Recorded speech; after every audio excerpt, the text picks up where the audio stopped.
GM, and welcome to the Boonafide Experience podcast. I'm your host, Kyle, but really, most people just call me Boona.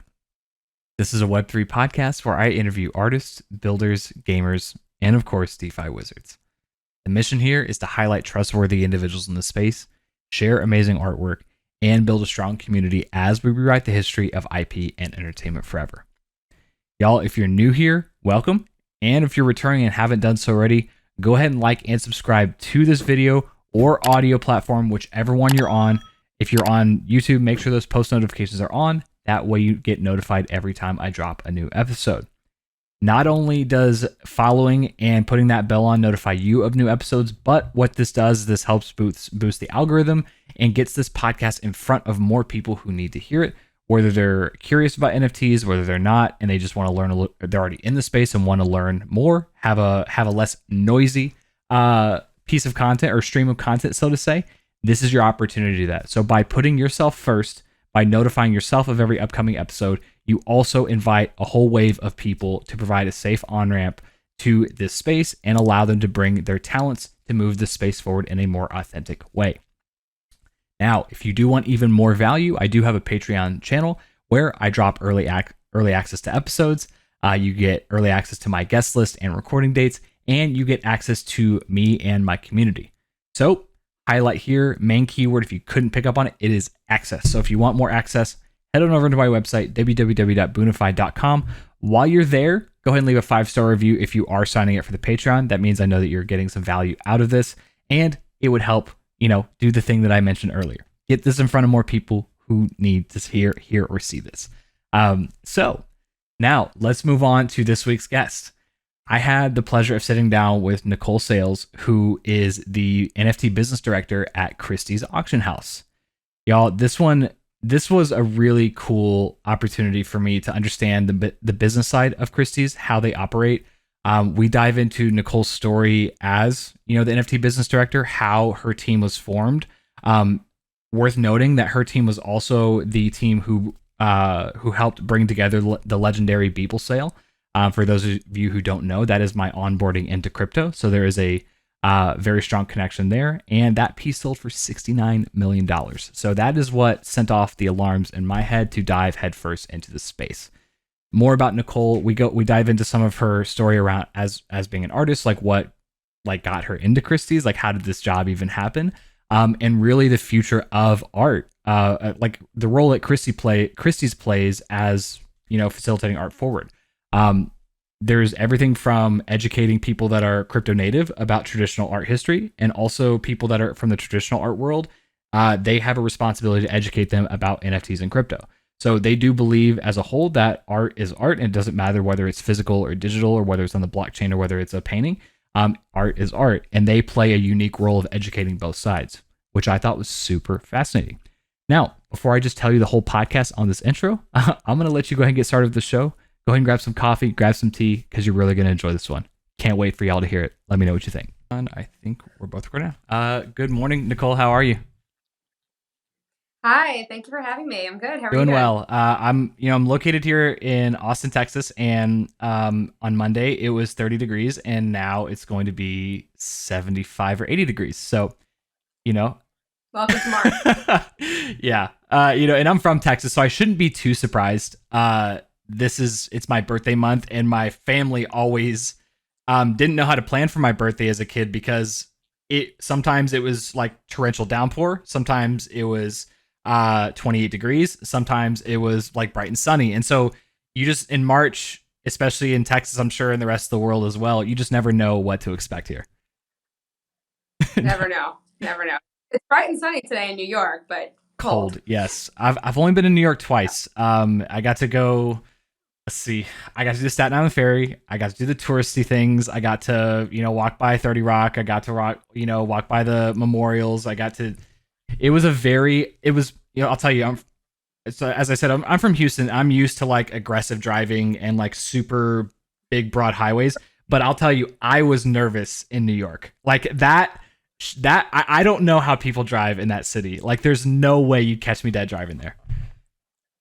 Yeah, it's rough. It's pretty much taxi drivers, Uber drivers Yeah, exclusively now. it's insane. And I understood like why the public transit is actually like the best way to go in that city. Yeah. Unbelievable. Are you originally from there? Yeah. I was born in the Bronx, but grew up in New Jersey, and I went to school down in North Carolina, and now I'm back in New York for the past Rock 10 years. on. Hell yeah. Well, so to give people an intro to who you are, Nicole, tell us who you are, what you do here. Sure. I am the NFT business director at Christies. I am responsible for all of our business development for operational initiatives, financial initiatives, some artist relationships, really focusing on operationalizing what we're doing internally and working on our sales strategy. And then before my NFT role, I was the business manager and I oversaw our online sales division as well as our private sales division. And it was in that capacity, the online sales division, where the Beeple's Everydays sold back in March, almost Mm-hmm. a year ago today. So that really spurred my NFT focused life as it currently stands. You know, that's that I and I want to unpack that journey a little bit because question, how long have you been at Christie's? 10. 10 years. It'll be 10 years in. Wow. So tell me, when from what you did before to NFTs, like really was it in the same capacity? Like were you working in the same capacity now as you were then? Just it was just a different, I guess, medium of expression or a different like like what was kind of like what was like the day to day before NFTs happened, before this weird thing happened? Yeah, totally. So it's a little bit different. So throughout my 10 years, about 7 of those 10, I've been in the contemporary art department. So in various Mm. positions, I oversaw our client strategy team for about 3 years, 5 years in total. Started as an analyst there and then managed the team. And in that role, it was a lot of client development work, market analytics. So, looking into where our clients are, where we should be, looking at post-sale trends, artist market trends, and trying to make sense of a lot of this Mm. data to put into actionable strategies for a lot of our sales team. And then after that, that's when I moved into the business manager role, which I just Mm. mentioned, where I oversaw our online sale division and our private sale division for contemporary art. And in that role, it was very like day to day, tangible workings of the Yeah. department. So overseeing the finances, overseeing the operations, a lot of team management, um, you know, uh, structuring the Mm. deals. So, figuring out what we charge sellers, how we make money on the buyer side, working through just working through the deals creatively, and then working alongside our specialists to basically implement a lot of and make shit happen, basically. Yeah, um, that's a good way to put it. Like you just like, and yeah, I'm sure people understand because it sounds like your role was really complex. There was like boots on the ground, and then there was managing people, and then there was probably a mix of that. I'll tell you that's got to be really challenging. So my hats off to you, and it makes sense why you're perfect for the NFT business director because in this industry there's so much zooming in to like figuring out the direct needs of people, and then having to zoom out to like think about, okay, where the hell are we even going with this? And making sure those pieces are put together and that they both make sense. Um, yeah. so I want to go back even further. What got you excited about, like, what made you want to work at Christie's? Like, I guess even in general, what is it about the art industry that wanted to get you involved, like that you wanted to be involved in? Yeah, so we're really going Yeah, back in yeah. time now. I, when I was younger, and I should do more now. I miss it, but I've always kind of been my Hmm. own artist. I never published anything or sold anything, but I painted, I drew as a kid and into college and a little bit after and in my spare time, I guess. So that really is what initially got me interested in just learning about Hmm. art history in general. So, I took some art history classes back in high school and then majored in college along with economics. But majored in college, so, learned a lot. I worked in I went to Gotcha. Duke, so I worked at the Nasher Museum of Art, which is a great museum at the university. So that was really fun. There was a gallery also in Durham, the Durham Art Okay. Guild, which I worked at all 3 years of 3 out of the 4 years that I went to school down there, which was amazing. And really, like, I got to see the inner workings of the art industry on a small scale on a regional basis. And I loved it. So I really always wanted to work at Christie's, and I was fortunate enough to get a job straight out of college here. And I never thought I would be here since then, but here I am. That's incredible. I got to ask, since you majored in art and you minored in economics, correct? Okay, so what was the conversation like with your parents when you said, I want to major in art? Well, both my parents are doctors, actually. So they've always been very supportive, but it was definitely well, what are you going to do with that type question? So I was like, well, I promise I'll minor in economics. Got it. But I always loved business, and I always loved math. Like I honestly, like, if Duke wasn't such a engineering school, like, and it scared me to join the engineers math classes, I definitely would have taken more math classes in undergrad. But so I've always kind of had a right brain, left brain type thing, but I quelled my parents' fears by tacking on that economics. And in the end, in the long tail, it benefited you. It puts you in a good position, because the reason I asked that is that I'm turning 30 tomorrow, and like, thank you. I feel like this decade has been this has been a very wild decade. But back when I was a kid, even just like when we were starting to talk about college, it was always this conversation of like, art and history and art history, or anything that had to do with like the fine arts, was like, they're like, that's great, but you can't, like, what the hell are you going to do with that?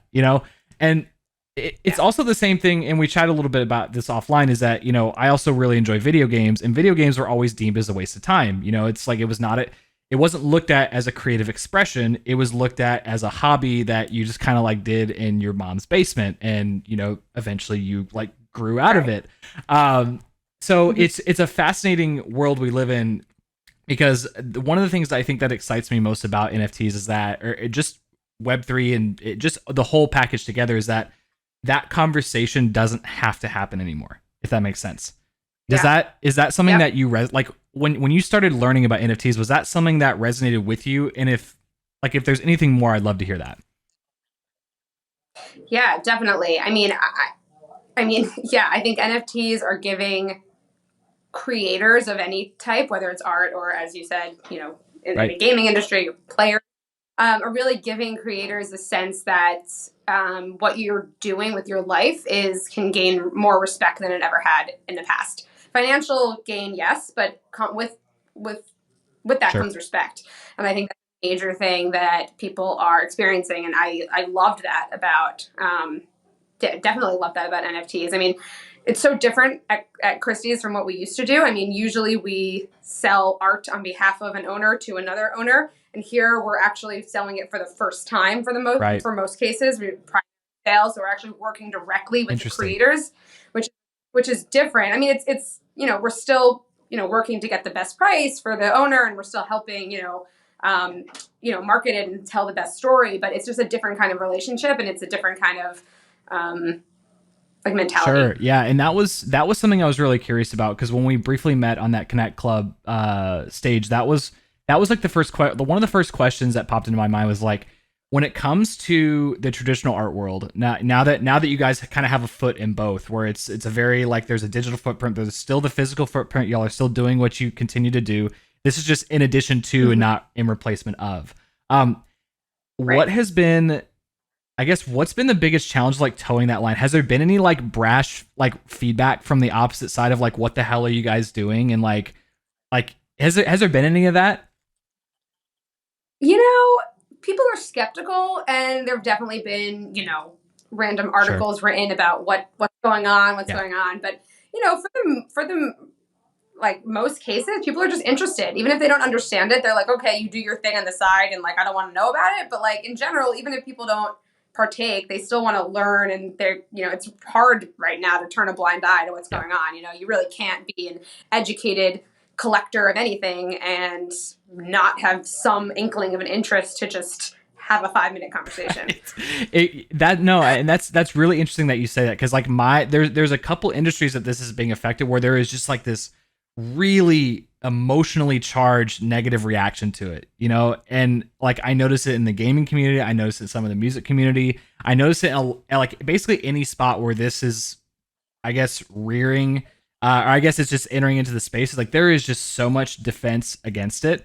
And so I was very curious to see if like, cause like, you know, nothing at Christie's like is that cheap. And so when people are spending a lot of money on this, typically people have a lot of strong opinions on if this is like, you know, taking away from our current market, if this is taking away from anyone's ability to eat or make money. You know, that was like, that's been my, I'm just like, wow, that's insane.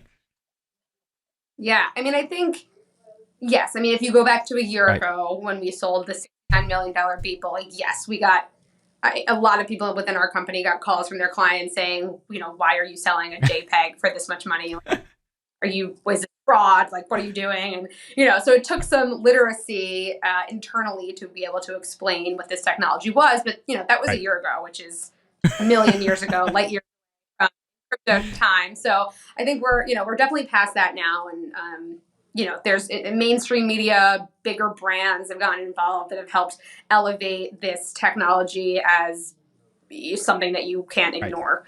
And in addition, a lot of collectors of traditional art, I think hopefully, and what we think, and I hope that people understand that, you know, NFT artists, you know, this technology is not replacing,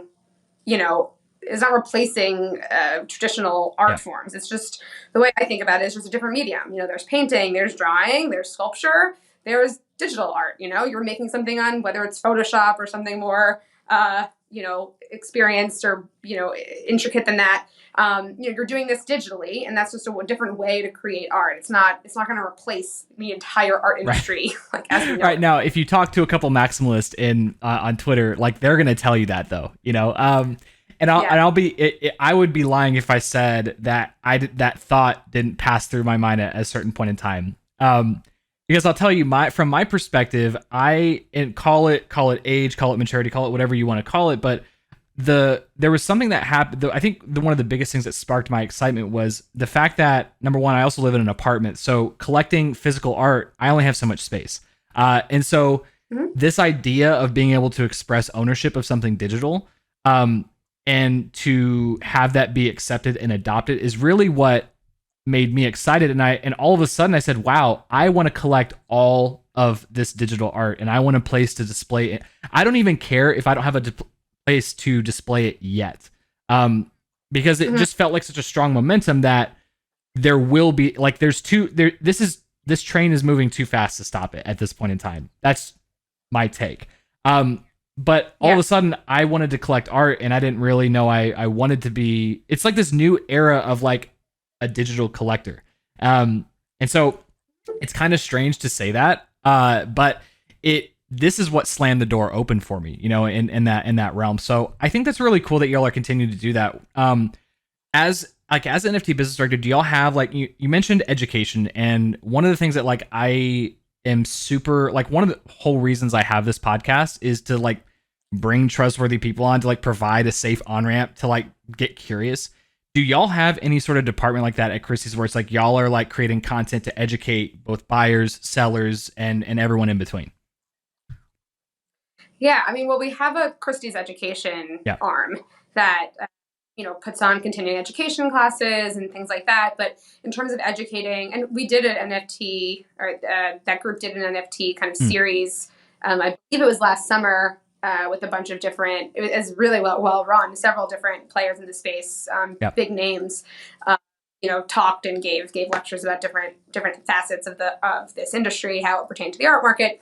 But yeah, I mean, we don't have a particular department, but like we are very active and proactively creating engagement opportunities for crypto native clients and for our traditional clients. So it's a different kind of product that we're trying to produce, but yeah, I mean, it's educating. Honestly, it's a lot of educating crypto clients about the traditional art market, and then educating our traditional clients about, just onboarding in general is from the 101. But then once you kind of get that, even further than after the 101, it's like we really see ourselves as bringing the thought leaders together to discuss how this will work in the future for the art market, how, bringing in Web3 creators, Web3 developers, like the best minds. And we are the leaders in that space in terms of bringing people together from an art market perspective. No, I love that. And one question that came up as you were talking about that is, I've interviewed a couple episodes ago, I interviewed the founding team of like the Super Rare platform. Do y'all like, when it comes to like business development, do you guys do business development with some of these platforms? Is there any sort of like relationships that are being formed with some of these like highly curated? Because like that was like my first like, step into like high-end, highly curated art was, through Super Rare. So is there any of that going on? Is it still kind of gray? Or like, if you can tell me, and tell the audience, what does that look like? Well, I love Super Yeah. Rare. They're great. As you may know, we collaborated with OpenSea back in December. We curated a sale that was hosted on their site, so everything was on chain in terms of, buyers got the benefit of, automatic transactions, seamless registration and bidding that was all on chain and native to how, most of these clients, like to interact with assets.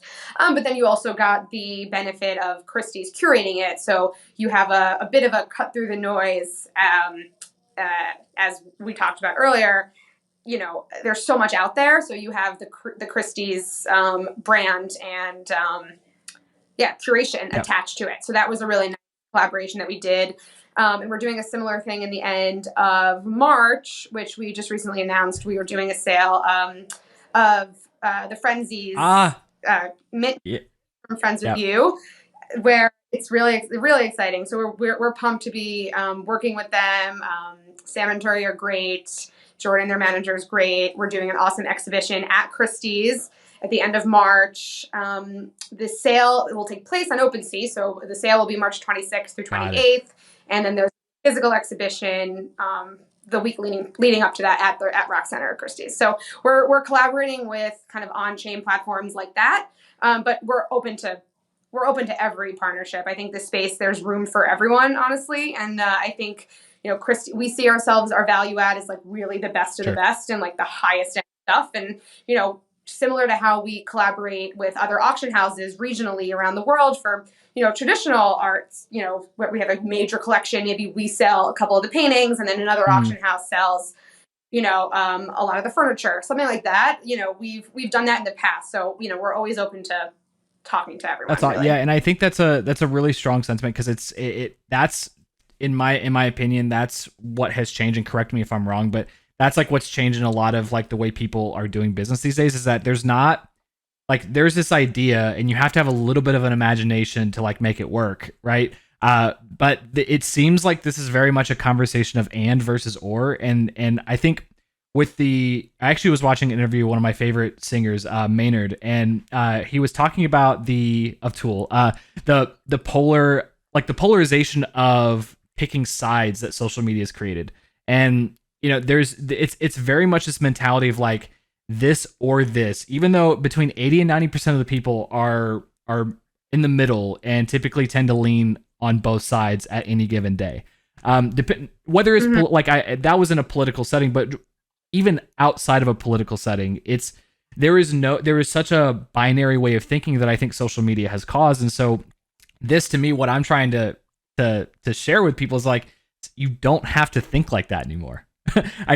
We did, and it's not to any fault of our own. We're imperfect humans. We're flawed humans doing what the best that we think we can with new technology, and this is quite frankly the best that we have so far. And so we have a long way to go. But that's something that I've always tried to drive home. Now, I want to go back a little bit again, because I'm really curious, as it was my onboarding moment. When it came to getting in contact with Beeple, how did that, like, walk me through that journey of like how that even happened? Yeah. So, I mean, back in October of 2020, we sold Robert Alice, a physical painting by Robert Alice in our contemporary art day sale that we sold with an NFT attached. Like, that was more of a, this is registered on the blockchain type NFT. And so Maker's Place saw that we did that and reached out to us and said, wow, I see you guys did that. Would you be interested in selling just an NFT? We're like, sure. Right. We have what's called our first open online sales, which are where we put a lot of our lower value, emerging, experimental, contemporary artists in those sales. We have them 2 or 3 times a year. So like I said, that was one of the sales that I was kind of working on in my former capacity. And the head of the sale, then Noah Davis, agreed to take the lot in the sale. And, the rest obviously is history. It really got us, honestly. So sorry, back to the Beeple thing. So Maker's Place, we worked with them to kind of pick which one we thought would be best. And that's how we kind of landed with Beeple, which was obviously amazing. He's the greatest person. Love working with him, and his team is fantastic. It's been really fun. So we were going to put it in first open sale, and we realized that maybe there would be a little bit more interest. So we did it kind of at the same time as first open, but like alongside also an online sale, and started the bidding at $100. I didn't even notice that. Yeah. Okay. Yeah. And it got to $1 million in the first 8 minutes. Wow. Yeah. And it only stopped at $1 million because that was where we kind of put a cap at, because, okay, if it gets to $1 million, we need to like vet these clients and, do real KYC, treat them as, we need to do AML and everything. So then we obviously went through all of that, and then we opened up the bidding to people individually as we cleared them. Wow. But crazy. I'm sitting here thinking about it because and it correct me if I'm wrong. It went from what was the time? It went from 1 million to like I think it was like 60 million. Like, what was that? I know there was a large jump. What point was there that jump? Yeah. So it went from. So it was at $1 million for a bit, and honestly, that's only because of our internal registration. So once we started clearing more people, the bidding kept going up and up and up. It was open for 2 weeks, and that's so long in insane. Hindsight. But that's how we typically do our online sales. We have a lot of digital marketing kind of tools, SEO kind of stuff like that. So 2 weeks is usually an ideal time frame to do all of that. So the kind of kept going over 2 weeks, honestly. And then it was about, if I remember correctly, and don't quote me on this, I think it was at 14 million the morning that it was supposed to close. And then it went from 14 million to 62 hammer that wow. Tell me, so did your team exist before the sale, or did your team form after that? And if so, like, what was like the vibe at the office? Was this like a company wide thing where everyone was like paying attention to this, or was this like a very small cohort of people that were only seeing this? Well, there was a small cohort of people who were actually working on it, but everyone in the eyes were on it for sure. I think when it actually sold, like the day it was selling, like closing, I think if I remember correctly, it was the highest number of digital eyes and traffic or clicks or whatever that were on our site ever in Christies history. Wow! And so and so that was crazy. So externally, everyone's looking at it. Internally, and that makes everyone internally look at it. But yeah, I mean, everyone was super supportive. I mean, our senior management is very open to innovation, like loves new ideas. So it was honestly pleasantly very easy to like pitch this, get it done. Honestly, even taking cryptocurrency, this is the first time that we did that. Yep. That was a whole other thing. And, everyone was pretty much on board. We had some compliance, look into it and figure out what restrictions we could and couldn't do, but we figured it out pretty quickly, and we did it. And it was great. And then, after that, so the NFT department did not exist before that. It was the online sale group. Noah Davis was the head of the for first open sales, or online contemporary art online sales. Like I said, one of my roles was the business manager for our online sales. And then the coordinator for that sale was fantastic. And then so we the 3 of us kind of did subsequent sales just to kind of see, still without not a formal team. And then around the summer, we were like, okay, this should be an exclusive thing. So we hired one other person. So our team is very small still, but that's really cool to see that happen, because that's been something I've always, like, I'm of course a participant in the space, and I'm but then I'm I'm also very curious in like how businesses are thinking about this and how they're now. You're in a very different position than most businesses because this is this is the evolution of your industry, you know.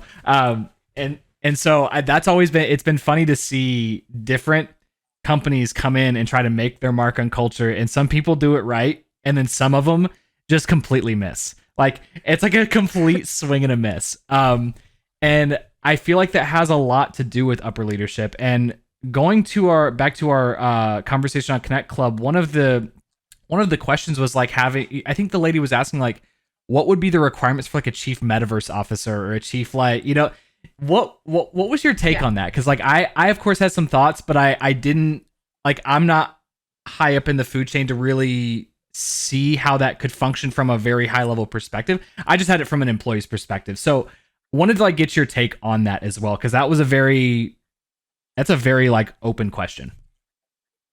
Yeah, I mean, I've definitely seen that title be thrown around on occasion, Chief Metaverse Officer. I think someone who is invested in this space early on to come in as either they're in an advisory role or kind of a leadership role, not specifically for the metaverse, but just in general, like Web3, to kind of help onboard the rest of a team. It is important to an extent, but I think in the long term, like this is not a sole position. Like everyone in the company or in a brand, I think the question was particularly related to brands, if I remember correctly. So like Gucci or something like that. Like, how do they do that? I think it's going to have to be permeated throughout your entire marketing strategy, right? So I think the people who are successful in the long term, in general in leadership or in general in marketing or whatever you want this to fall under, strategy, the broad term of corporate strategy, whatever. You have to have an understanding of this and what works and what doesn't, and just some examples of in the past what's worked well, what hasn't, and this is changing so quickly. So what works well, in 2021 might not work well in 2023, and vice versa.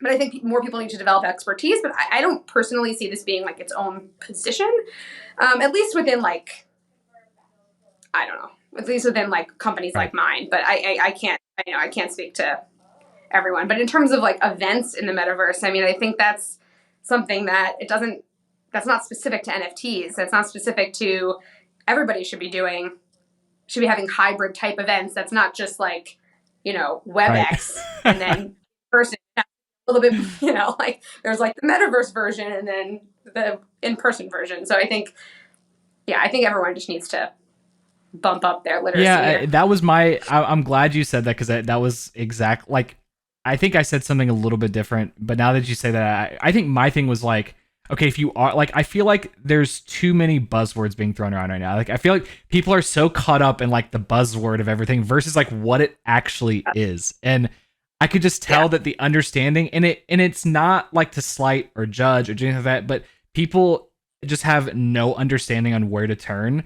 And in my opinion, and you can tell me your thoughts on this, or if but I feel like people are looking to try to speculate without actually participating and trying to like build something by just looking in from the outside. And that's like, I think people's biggest fear is that, because I know with me, my journey, when I first got onboarded, I did like 4 months of reading, and watching and listening to Clubhouse rooms before I even made my first crypto purchase. Like not even an NFT, but just crypto in general, because it was actually and just going through some of the personal process, it was actually like really weird to convert USD to Ethereum. It was a strange feeling, and I wasn't that comfortable doing it. So like I did it, and then I stopped, and then I researched some more, and then I researched up to the point to where I'm like, okay, you just gotta like do it at this point, dude. Like you just have to like, you've read enough. Like at this point, the only way you're gonna learn is by experiencing it. But I see nobody willing to do that, and it's not that I know or have a watchful eye on people and what they're doing, but just by the questions that people ask, you can tell if they're just trying to like pluck a piece out of this for them without actually like jumping in, versus people that are like in it, have made a purchase, who have maybe cut their teeth, who have maybe been socially engineered, or from all the craziness that's going on here. So I I like your sentiment, and I look at this more of like this is just a gonna be an extra role within these already created divisions. Like does that make sense? Yeah, I mean, I think I agree in theory. I just think the practical nature of how to jump in is can be Sure. daunting, and there are, as this market matures, even more, I think, more barriers to entry in 2022 than there Yeah. were in 2021 for people to actually, as you say, jump in. So, I think people sometimes I feel like sometimes it is for a lack Right. of trying, and I agree with you. Some other times it's people are trying, they're just joining the wrong social media, or they're listening, they're following the not I mean Right. not wrong. They're just, I don't know, they're following people who maybe their opinions aren't as respected as somebody else's currently. And I know respect can change Yeah. like Yeah. that.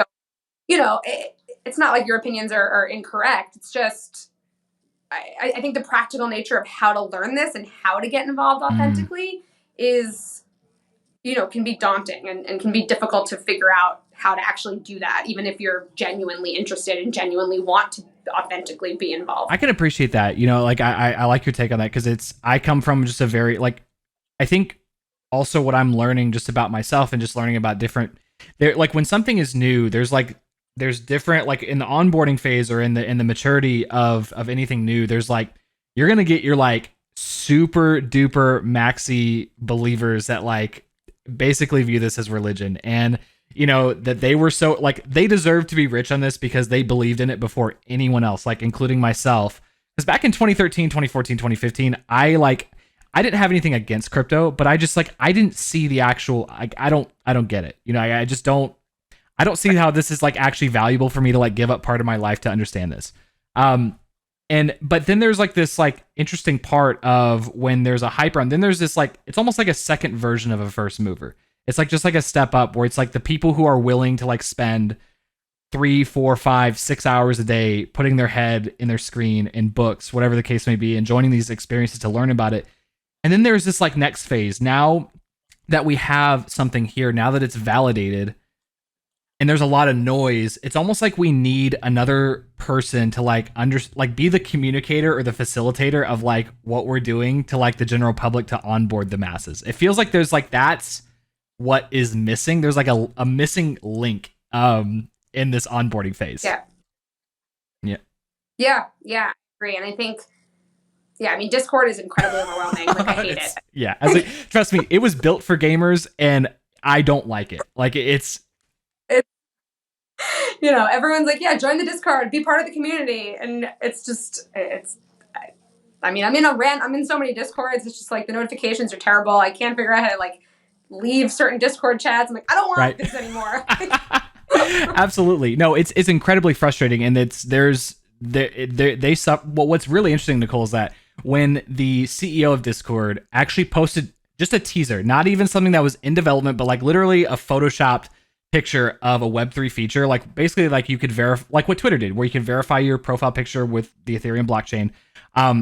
The amount of backlash that he got from that was like you can go back to, I'll send you the link to the tweet because it's honestly insane to see how many people were so against it, how many people, whether they did or not, all the screenshots of the cancellations and all of the hate that they got for doing it. So Discord's in this like weird position of like, okay, we know that these people really use our service and we need to cater to them, but also there's this huge chunk of existing revenue that is going to go out the door if we do this. Yeah, I mean, I don't know. There's a really intense feedback loop of client emotions attached with this community, which we've learned firsthand with some of our sales and things, and positive and most of it. But yeah, but it's pretty crazy. It's nuts, and I wanna touch a little bit more on this topic of like onboarding and education, and when it comes to the information of like where, like, so y'all create a bunch of resources. You help people both on both ends of the spectrum. Traditional, on both the crypto side and the traditional side, educating both back and forth.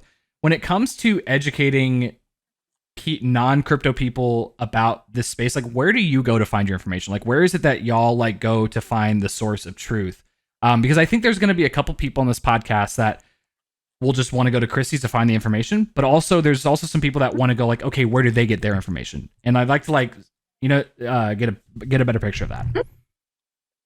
Yeah, I mean, I think that so there's two sides. There's the onboarding from a technical aspect, like what wallet do I pick, or how do I connect my, buy money on Coinbase and then transfer it to my MetaMask and then transfer it back to OpenSea so I can bid, and then like how much do I need? Oh my God, like spend it all on gas fees. So there's like the technical aspect, which fortunately or unfortunately, I think the best way to do that is to have one person do it with you for the first time, and then you're good. Like you have to find someone, and people at Christie's can do this. We can help our clients do this, but there are several services out there that exist for this too, and just finding someone on Twitter that you trust and like saying, hey, can you spend 5 minutes? So I think that's in the technical side. I think you really need someone to like show you. And from the trends and market, what's going on, like what NFTs are hot, like who should I follow, I think NFT now is great. So I think they're a great aggregator. They have everything from the 101 to some more in-depth stuff on their podcast, really interviewing really top people, and also kind of mainstream people too. So they're like really, it's everything from like super techie people. So they had Reese Witherspoon, I think 2 weeks ago, wow. like really runs the gamut. So I think if you're going to just pick one, and this podcast too, of course. Thank you. If you're going to pick two, I think NFT now is a great I like that one because I think the one, I appreciate that there's so many podcasts out there, and I like that you mentioned that, because the one I watched was the one on Richard, who is the creator of like Manifold, where they create their own custom smart contracts. You don't have to use OpenSea, you don't have to use anything. And I actually minted my very first podcast episode using Manifold's like Creator Studio in contract, and it's a great process. But again, I think that, especially in my journey of like teaching people how to do this, I've learned a lot. In the beginning, it was just like diarrhea of information. It's just like oozing a bunch of passion, and people are just like running from the hills when I'm doing that. They're like, who is this dude? Stop talking about this. I don't care. But I've gotten more refined in my approach. And I like that you touched on, when it comes to the technical aspect, you just have to have someone there to do it with you. Like it's hard to figure that out. And if you don't know someone, go find someone. Even if you don't trust anyone on the internet, like go find someone in real life because there's probably at least one person in your life, whether they're right or wrong about their market analysis, that can teach you the technical aspects of the blockchain. Yeah, I agree. And I think we're still so early. I mean, we don't think we're so early anymore, but like we still so early that, it's almost like, and I heard someone else use this analogy, and I wish I remembered who it was so I can give them credit for this, but it's almost like in Web 2, the people who were like really invested in like those early companies, like they knew how the internet worked. Like people don't need to know how the internet works now, So it's like, we're in that stage where like, if you need to like buy crypto or you want to buy NFTs, collect NFTs, or from a creator perspective, you want to mint NFTs, like you need to know how it works. You need to like really understand how to read through Etherscan. You should do your own technical due diligence when you're looking through, figuring out things to buy in secondary. You really should figure out when it was minted, who it was minted by, like what are the resale royalties? Are people being honest when they're telling you this? Like read through everything. And like if you don't know how to read through that, it's hard. You have to just trust people. But I think there are so many companies that hopefully will take off that are trying to make this user experience so much easier. Coinbase has been talking about launching their NFT marketplace, which I've heard them speak about it a few times, and like they say that they're going to be very user friendly, taking credit cards and things like that. So so we'll see. I think we'll only get easier. And you touched on a really good point of user experience, because like it's very challenging for me to operate in both worlds, because like I work in legal tech, and like our platform is like top of the line in Web 2. It's like there's not I've officially drank in the Kool-Aid because I've gotten to experience it, but it's so wild to like be and have a foot in both worlds, because here the user interface is terrible and the user experience is awful, but it is so much more innovative in my opinion. It's introducing a new behavior that we've never been used to before, and so it's it's fascinating to operate in both worlds. And I got to ask you on a personal note, do you ever feel do you ever feel challenged, like when you're so like heads down in what you're doing, and then like going out, just even going outside and watching people operate? Do you ever feel strange, like you're in a completely alternate reality existing amongst people and they don't even know it? I wouldn't go that far as like alternate reality, but I do feel sometimes like on a Friday after I've had like a very, very long week, like deep in my Web3 self and team here. And not just like our small team, but like our lawyer is fantastic, like our compliance person. That's all we're thinking about like all day. And I'll go out of this like office on a Saturday, like, oh, people are not talking about crypto, like people are not talking about blockchain, like what do you mean? Like, there's like drama in another industry that doesn't like involve like the blockchain. Like, I don't know. Yeah, I found myself. I love that because I found myself in the beginning, even going to the grocery store after like doing like 12 hours of research. Like, I feel like it's like I feel like I just entered into a different. I feel like I'm living in like my apartment is one world, and then there's like an entirely another world out there. And I just remember like looking at things in USD and thinking this is strange, and like watching people stress out about grocery lists, and I'm like, I don't even know how to compute this right now. I don't know how to like digest this information, what's happening around me. You know? Yeah.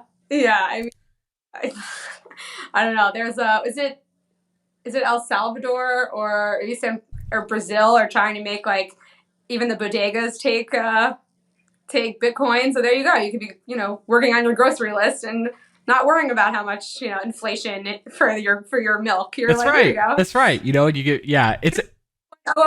it's a fascinating world, and I wanna circle back before we start wrapping things up here. I want to circle back to again your personal side of the story. Is that like you mentioned that you're an artist by nature, like that's how you got into this, is how you were fascinated by it. Like when Nicole Sale's NFT drop, like when are we gonna like? Do you see like? Do you see yourself creating in this space in the future? No. I mean, I never really made.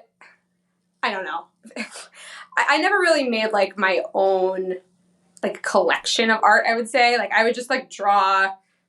I'm also a dancer, so I used to like always draw and paint like dancers, and like the body and like things like that. But yeah, it's really just a hobby and my own kind of like catharsis when I need to like chill.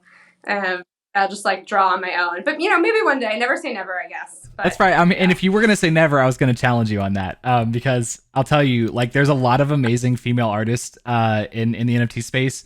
However, there is still a lot of like bros in the NFT space, and so almost as a catalyst, but also a public push. We need more. Yeah. Well, yeah, they're great. There are great women in the space, and Christies obviously worked at the World of Women team last week, or that was this week. That was Tuesday. Wow, no concepts of time here, but that was Tuesday. I think that was 2 days ago. We sold the World of Women, and so it was really great working with Gam and her team. It was awesome to work with her, and I spoke to Betty from Dead Fellas also about this. We had a little panel event last week. That was last week about empowering women in the Web3 world. So it's just great to hear other people's opinions and be able to promote women-led projects. It really is, and I think that there's an overwhelm. Like it's still not, of course, like directly proportionate, but like there's a lot of female talent that I'm seeing here. That it's like I've interviewed a couple on the show, and it's been super incredible to hear their stories. And the funny thing about World of Women is that was like my second project that I bought into. I minted two of them. Wow. Now I was so early that I flipped them both for a total of 1.4 Ethereum, which in my mind was like, that was insane. Because I'm like, oh my God, this is nuts. And it happened in like 2 weeks. And then, I waited another month, and it was maximum cope. It was like, there was like a 4 or 5 Ethereum floor. And I'm just sitting there like, only in this world can you actually get mad over 100x on your investment and say, man, like I really fucked up here. Only in this space. Love that project. It was one of my first, like, I didn't know what I was doing, but it was an incredible thing to look at. But Um, Nicole, it's been an absolute treat to have you on. I want to start like wrapping things up. If you're like, I want to give you the stage to like give like one piece of advice for someone who I'll let you choose whether they're coming from the crypto side or from the traditional art market side. What would be like your one piece of advice that you would give, and you get to pick whichever one you want to give advice to. Sure. I guess I'll take traditional because I guess that's where I come from originally. I think, yeah, I mean, just be open to hearing people and say yes to everybody who wants to talk Yeah. to you. I think that's a big thing. I think everybody uh, there's a very in the traditional art market or art world. There's a very standard way that people communicate and who they're part of, and they're from this gallery, or they have, they're from this town, or they have a house here, or they know this collector through this way, and like that's how you get introduced to people. But in this space, it's anybody can be important and not just important but really interesting, and contribute to the way that you think and the way that you form opinions about the space. So I would just say, like, my biggest advice to people who want to learn more about the space or get involved is just to listen to everyone and say yes. I love that. Yeah, and then you can make a determination on like whether that was like it fits or not. I love that. So again, and versus or. Nicole, where can people find you? Where, like, if you could point someone to a direction, whether they want to get in contact with you, or if you have anything on the Christie's website, where do you want to point them? Yeah, so I'm on Instagram and Twitter at Nicole A Sales on both. And then, yeah, and Christies, Christies.com. You can check out anything that we're doing for NFT stuff going forward. I'll also tweet about it and Instagram about it if you want to follow new things that are coming up at Christies. But like I said, the next thing for Christies is our Friends With You sale at the end of March. Love it. I love it. I'm gonna go. I'll put a lot of it in the show notes in the description below, so that way people can have a good point to see that. But Nicole, thank you so much for coming on. It's been an absolute treat.